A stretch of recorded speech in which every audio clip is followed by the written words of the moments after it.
আসসালামু আলাইকুম। শুধু নামাজে দাঁড়ালেই নামাজ শুরু হয় না।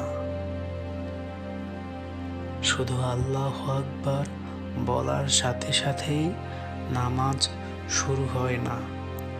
নামাজ শুরু হয় তারও আগে, যখন আপনি সব কাজ বন্ধ করেন, সব কাজ থামিয়ে দেন, যখন আপনি দুনিয়ার শব্দ থেকে একটু সরে আসেন, যখন আপনি জানেন আমি এখন কার সামনে দাঁড়াতে যাচ্ছি।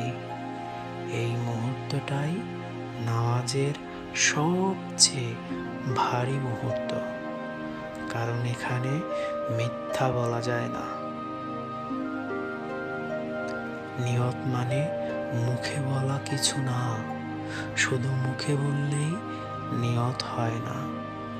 নিয়ত মানে আমি এখন সব কিছু পেছনে রেখে আল্লাহর দিকে ঘুরে দাঁড়িয়েছি। যদি আপনি এই জায়গায় মিথ্যা বলেন, নামাজ তখনই হালকা হয়ে যাবে। কিন্তু যদি আপনি ভেতর থেকে বলেন, হৃদয়ের গভীর থেকে, গভীর উপলব্ধি থেকে বলেন, হে আল্লাহ, আমি দুর্বল, আমি ভাঙা, কিন্তু আমি এসেছি, তখন নামাজ ভারী হয়ে ওঠে। যখন আপনি বলেন আল্লাহু আকবার, এর মানে শুধু একটা বাক্য না, এর মানে আমার সমস্যা বড় না, আমার ভয় বড় না, আমার পাপও বড় না, আল্লাহ সবচেয়ে বড়। এই একটা বাক্য সত্য করে বলতে পারলেই নামাজ নিজেই বদলে যায়। এই সময়টা আপনি পড়ছেন না, আপনি বলছেন, আল্লাহ শুনছেন। প্রতিটা আয়াত একটা দরজা। কিছু দরজা ভেতরে ঢোকে, কিছু দরজা খোলা থাকে।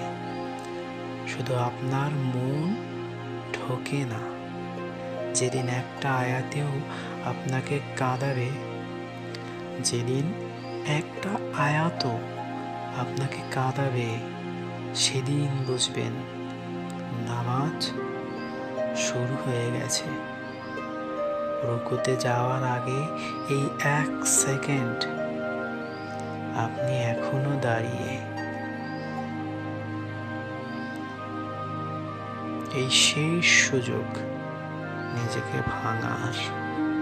যদি এই নামাজ আপনাকে একটু নরম করে, এই পথ চলায় আমাদের সাথে থাকুন।